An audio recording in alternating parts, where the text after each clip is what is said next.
मरहबा collection mall, readymade कपड़ों का भरपूर खजाना, jeans pant, T shirt, cargo pant, night pant, बच्चे और बच्चियों के लिए अच्छे खूबसूरत और उम्दा ड्रेस। पता याद रखें, जमुर हाई स्कूल मेन रोड, जैतून।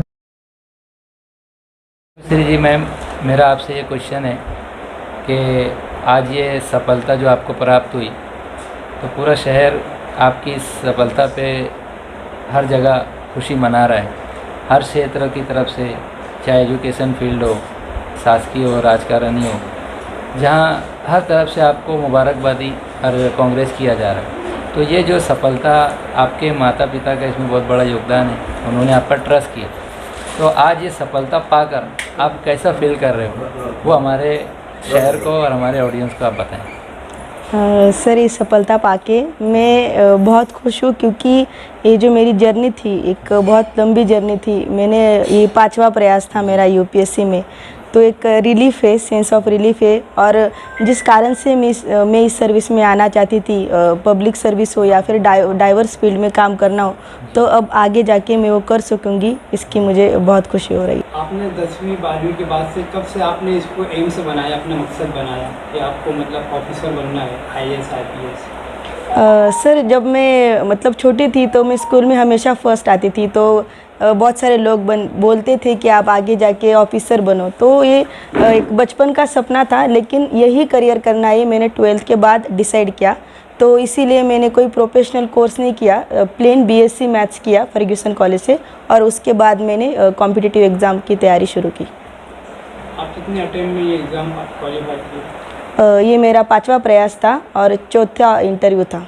बहुत सारे स्टूडेंट को ऐसा लगता है कि ये बहुत ही हार्ड और बहुत मुश्किल है इसको पास करना, तो आपने इसको किस तरह पास किया है और स्टूडेंट को आप क्या पैगाम देना चाहते हैं? मुझे ऐसा लगता है कि ये परीक्षा पास करने के लिए पहले इसको समझना बहुत ज़रूरी है। ये परीक्षा कठिन इसलिए लगती है क्योंकि कंपटीशन बहुत ज़्यादा है, बहुत ज़्यादा लोग इसके लिए तैयारी करें। तो पहले इसका सिलेबस समझना चाहिए, लिमिटेड रिसोर्सेस, और फिर इसको बार बार रिवाइज करके अगर हम एक प्रॉपर प्लान बनाए तो इसको क्रैक करना आसान हो जाता है। मैं मालेगांव की ओर से एक मरतबा फिर और यहाँ बैठे हुए तमाम ही विशेष व्यक्ति, सामान्य लोगों की जानिब से भी आपको मुबारकबादी देता, और हमारे पूरे सिटी में हर क्षेत्र से, हर समाज से, हर जगह से हम आपके कहना चाहिए कांग्रेस करते, और ये आशा करते कि भविष्य में आप जिस जगह पर जाएंगे और जिस पोस्ट पर भी आपको जिस क्षेत्र पर काम करने का मौका मिलेगा, आप वहाँ अच्छा कार्य करेंगे। और आने वाले 17 मार्च को हमारा एक कार्यक्रम है, जिसमें 10वीं और 12वीं के जो सुपरवाइज़र्स होते हैं, जो एग्ज़ाम में अपना सुपरवाइजरिंग करते हैं, तो हमने उनका एक सत्कार समारोह कार्यक्रम रखा। लास्ट ईयर भी रखा था, इस वर्ष भी है। तो इस वर्ष 17 मार्च को अगर आप मालेगांव में अवेलेबल हैं, तो हम यानी आप हैं, प्रेरणा जी अभी जिनसे मैं मिल कर के आया, और कार्तिक बच्चा जो इस वक्त पूना में है, उनसे मेरी बातचीत हुई। तो हम आप तीनों के हाथों से ही उन 40 टीचरों को, जिन्होंने सुपरवाइजरिंग की, एज ए टीचर वो टीचर हैं, लेकिन आज जो आपका एक क्रैक करने के बाद जो पोजीशन बनी, तो हम आपके शुभ हाथों से उनको पुरस्कार देना, ऐसा हम तय कर रहे हैं।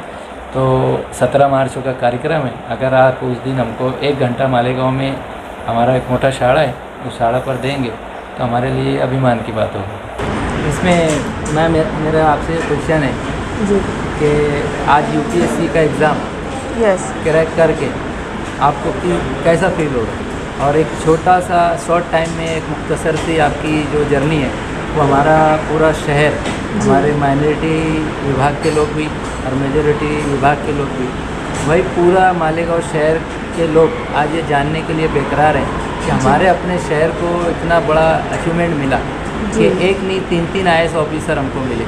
अलग अलग एरिया है, अलग अलग भाग है, लेकिन तीनों की कामयाबी एक है। तो ये कामयाबी को फील आप किस तरीके से कर रही हैं, और छोटी सी मुख्तसर सी जर्नी हमारी ऑडियंस को आप अगर देंगे? जी बिल्कुल सर, हमारे लिए बहुत बेस्ट होगा। पहले तो सभी को नमस्कार। मेरा नाम प्रेरणा कैलाश खहुए है। फ़िलहाल जो UPSC CSE की परीक्षा 2025 हुई, उसमें मेरी रैंक 913 आई है, और इस एग्ज़ाम को मैंने पास किया है। अभी तो मुझे फ़िलहाल बहुत खुशी महसूस हो रही है, क्योंकि बचपन से माँ बाप का सपना था कि यूपीएससी देकर कुछ अच्छा किया जा सके। तो इसके लिए मैंने 2022 में अपनी शुरुआत की थी। इनिशियल अटेम्प्ट्स में मेरा प्रीलिम्स नहीं हुआ था, तो उस वक्त बहुत निराशा महसूस हुई कि हम इतना पढ़ाई कर रहे फिर भी नहीं हो रहा है। पर तभी भी जो माँ बाप का विश्वास था वो मुझ पर बहुत ही ज़्यादा था। वो हमेशा मुझे सपोर्ट करते रहे और बढ़ावा देते रहे कि कोई बात नहीं, अगले अटेम्प्ट्स अपने पूरे फोकस के साथ दीजिए और अच्छा प्रदर्शन कीजिए। उसी के साथ मैंने अपनी आगे की पढ़ाई शुरू की। जो गलतियाँ थी वो मुझे समझ में आई और उन पर काम करना मैंने शुरू किया। फिर 2024 को मेरी पहली बार प्रीलिम्स मैंने क्लियर किया, फिर मेंस दिया, पर उसमें मुझे सफलता प्राप्त नहीं हुई। पर जब 2025 के साल में प्रीलिम्स, मेंस और इंटरव्यू भी मैंने पास किया, तो इसका सबसे बड़ा श्रेय जो है वो मेरे माता पिता को है, क्योंकि उन्होंने मुझ पर जो भरोसा दिखाया है और बचपन से ही मुझे पढ़ाई करने के लिए उन्होंने प्रोत्साहन किया है। तो इसकी वजह से मैं उनकी आभारी हूँ, क्योंकि उन्होंने मुझे ये मौका दिया है और आगे बढ़ने के लिए हमेशा मुझे प्रेरणा दी है। धन्यवाद। सर, इस जर्नी में मैंने अंडरस्टैंड यूपीएससी कोचिंग क्लासेस की मदद ली थी, जो दिल्ली के क्लासेस है। वो मैं ऑनलाइन मोबाइल पर ही वीडियो देखकर उसमें से पढ़ाई की है। तो इसमें उनका योगदान बहुत विशेष है, क्योंकि हर स्टेज पर उन्होंने जो सटीक मार्गदर्शन है वो मुझे किया है, जिसकी वजह से मैं एग्ज़ाम क्रैक कर पाई हूँ। मालेगांव के मतलब स्टूडेंट के लिए आपका पैगाम?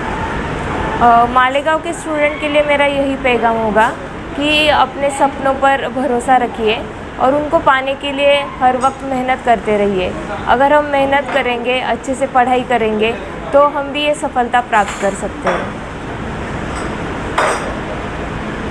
Thank you ma'am. Thank you.